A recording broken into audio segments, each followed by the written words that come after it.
6 times in the Torah, the possessive pronoun his voice, kolo, is used. Only one, which is in this week's parsha, is spelled male, kuf vav lamed vav, v'nishma kolo bivoo el hakodesh, that when Aaron enters the Kodesh HaKadoshim, his voice will be heard. What's the significance? Why here is it male? Says the Imre Yehuda, the second Brezhner Rebbe, that when you enter into the Kodesh HaKadoshim, when you're looking to develop a meaningful emotional connection to HaKadosh Baruch Hu, that is when your voice has to be filled. It has to be complete. It cannot be muted because you're trying to grow closer to HaKadosh Baruch Hu. All other kolos, all other forms of communication, yes, your voice needs to be heard, must be heard, but kolo chaser, it can be muted a little bit.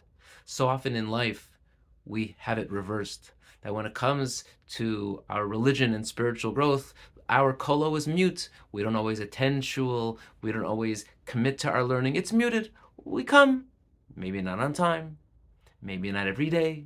We learn, maybe once a week, a little bit. Our voices aren't heard.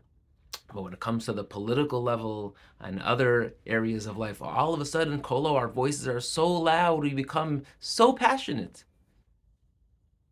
We have it all mixed up.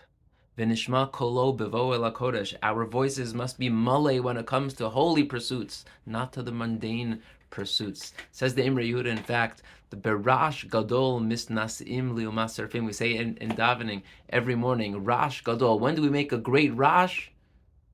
Says the gematria of Rash Gadol, Imre Yehuda writes, is Taryag. It's 613. When do you make a big Rash? When do you make a big hullabaloo?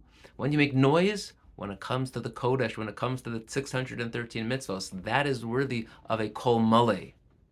Everything else, a kol chaser. There's so much going on in our world today, and certainly in Eretz Yisrael, on the political side, terrorism. There's so much, and it's breaking our hearts to see protests and to see our holy brothers and sisters being murdered for no other reason other than being Jewish. And more often than not, we make our voices heard. You see in Israel all the protests for judicial reform and things of that nature. And yes, voices must be heard. It is important to share your each and everyone's kol, but that cannot compare to the kol that must be shared in reaching out to HaKadosh Baruch Hu and crying and asking for help, asking to resolve all of our issues. Because kol gadol, the kol malay, is not reserved for the political sphere or any other endeavor that is considered mundane. Kol malay is reserved for that deep connection to HaKadosh Baruch Hu. May each and every one of us be blessed to use our kol, to use our voices properly, to always speak up, but remember to differentiate when the kol malay is needed versus when our kol chaser is needed. Have a wonderful Shabbos.